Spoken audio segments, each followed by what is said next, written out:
hit Sexy Red up, but not her directly, but, you know what I'm saying, her people hit me over the fucking head, man. They obviously not trying to fuck with a nigga. He hit me over there, but Sexy Red talked to us. People just goddamn thinking too much about the money, man. I don't see me doing this, like, you know? Because if they try to tax me, like, on some 50K, these same people, like DaBaby tried to charge me 100K for a feature one time. Like stuff like that, bro. I'm not, cause if I fuck with you and I wouldn't do that to them. I ain't never did that to no. You know what I'm saying? Now,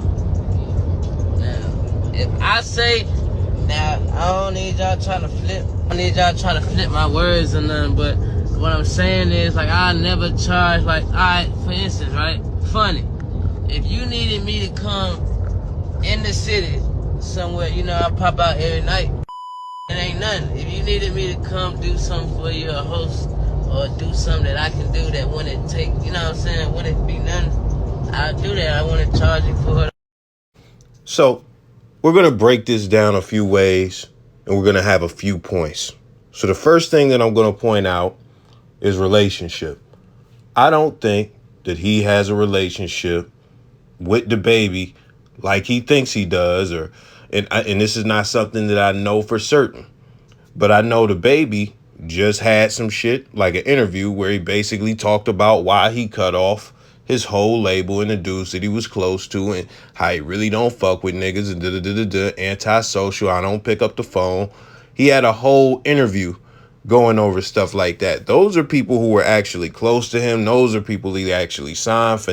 What was the guy's name?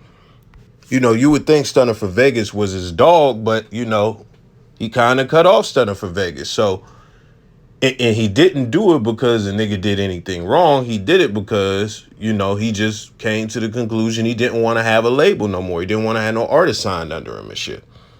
So that's the first thing. As far as DaBaby, he's just had like this whole little antisocial rant that just came out. And I'm willing to bet that his relationship is not like that with DaBaby. But I'll tell you one thing. I know it's not like that with Sexy Red, because Sexy Red been out for 5 minutes. Sexy Red been out for 5 minutes. So with all of that being said, the relationship is not there. That's the first thing. So the second thing, if the relationship is not there, why do you expect a favor? Why do you expect a favor? And we'll get into why at the end of the video, but this is something that's very common with a lot of rappers. I'm not going to go super deep, but I remember Mozzie, you could go and look this up, was mad when he was on a come up at Rich the Kid for charging him for a feature. Now, back then, nobody knew Mozzie, but even now, Mozzie is selling 19, 20,000 first week. So he's not the most famous rapper, but even coming into the game, he felt entitled to get a free verse. And you hear rappers bragging about how they never paid for a verse and that they wouldn't pay for a verse and stuff like that. So it's not something just because he's him, which we'll get to that later, but that's something in a lot of rappers. They have this entitled ego to where they feel just because they got a buzz or just because they're them. It's some of the weirdest shit. Just because they're them, even though we don't know who they are, you know, they should get a verse for free from this act that everybody in the nation knows.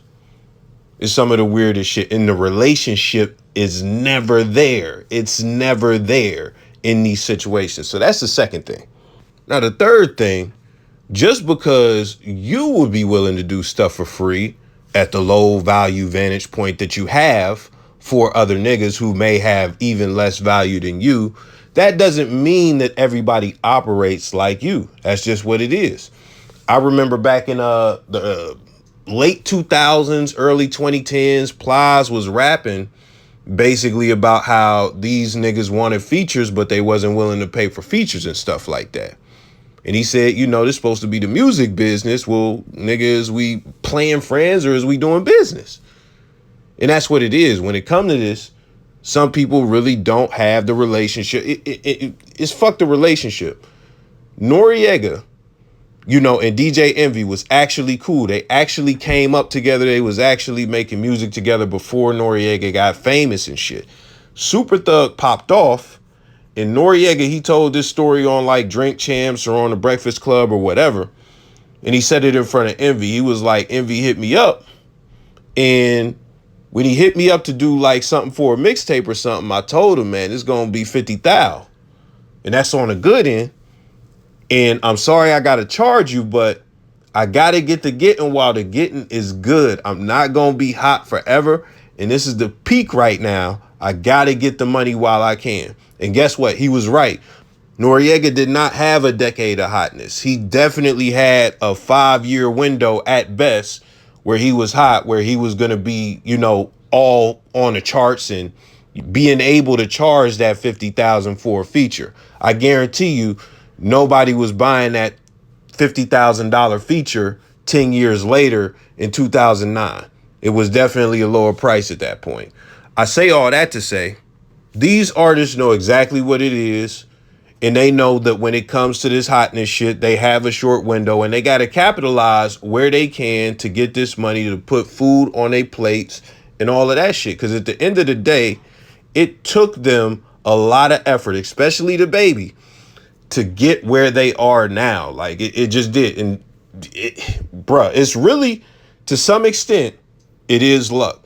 I know some people like to think luck doesn't exist, but when you look at just the sheer number of people rapping out here, and then you look at the teeny number of rappers that are in the game, you are in a lucky position. And even then, it's not positive that you'll be in that lucky position forever. So just because these people know their value and you undermine your value, or you just want to move on favors all the time, you know, that's your prerogative, but everybody doesn't have to move like that.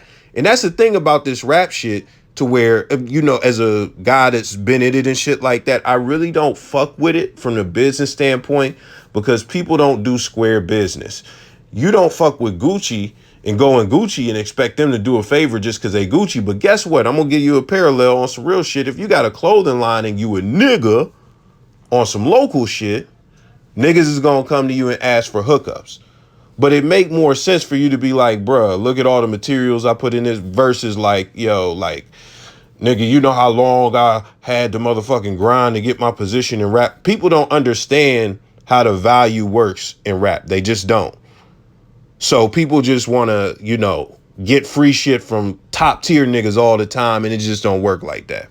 So let's recap these 3 things before we get into the last thing. So the first thing is you don't have the relationship. The second thing is, why do you feel entitled to a favor? Something that most rappers really feel entitled to, free verses and free shit from other rappers in the business. But the third thing is, why don't you look at this shit as a business and respect niggas' business? I'm going to tell you why niggas feel entitled, or he feels entitled, and why he doesn't respect the business.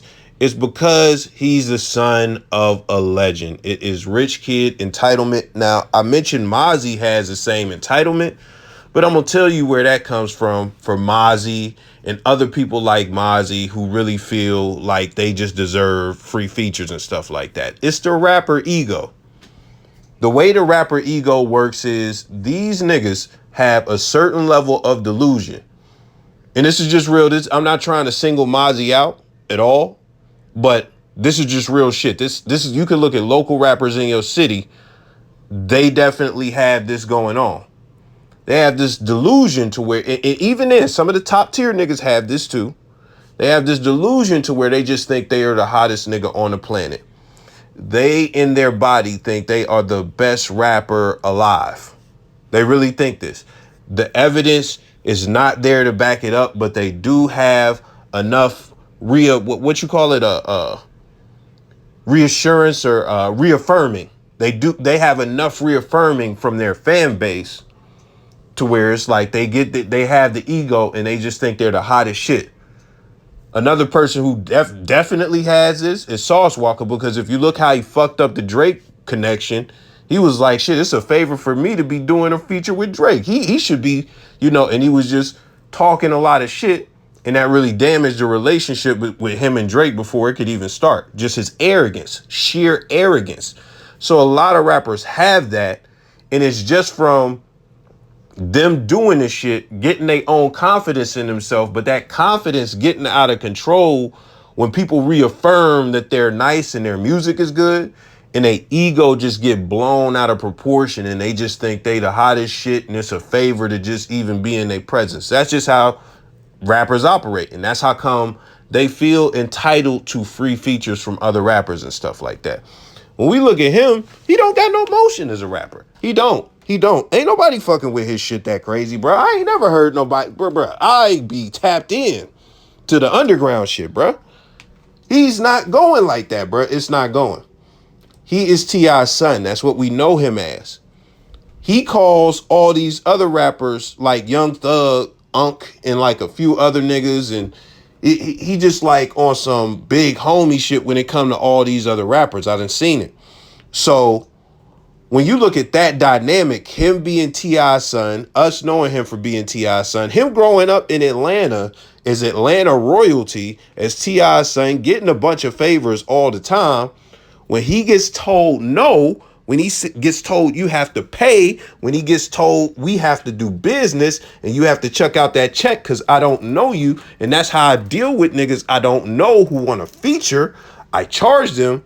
Now it's a problem. Now he got to get on Instagram and talk about how he just gives out favors because he's supposed to be the hot shit. Just because he's T.I.'s son and he's Atlanta royalty, he's supposed to be hot shit, and he's just giving like shit. I give niggas favors just because I gave him a handshake before.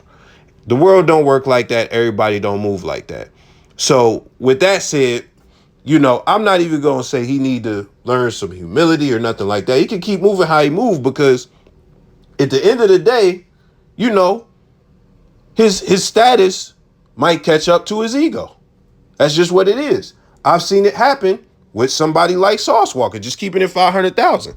Sauce Walker had the big ego when he wasn't even a factor in the mainstream. Now, he's not like a huge mainstream rapper, but he has solidified himself. I don't even want to say underground. He might not be mainstream to where like he's getting fucked with. He's kind of blackballed. Even though Jay-Z put like his song on the title list and stuff like that, but he's independent. That nigga is a very solid independent act when it comes to this national shit. He's got a nice ass catalog. He's getting hella money and everything is validated at this point. So he can have that ego. And even then, the cloud is up there to where it's kind of more understandable if he get upset at like somebody not doing a free feature, but even then it's still the same thing when it comes to the relationship in the business. Everybody don't owe you anything. With that being said, I'm out. Let me know your thoughts.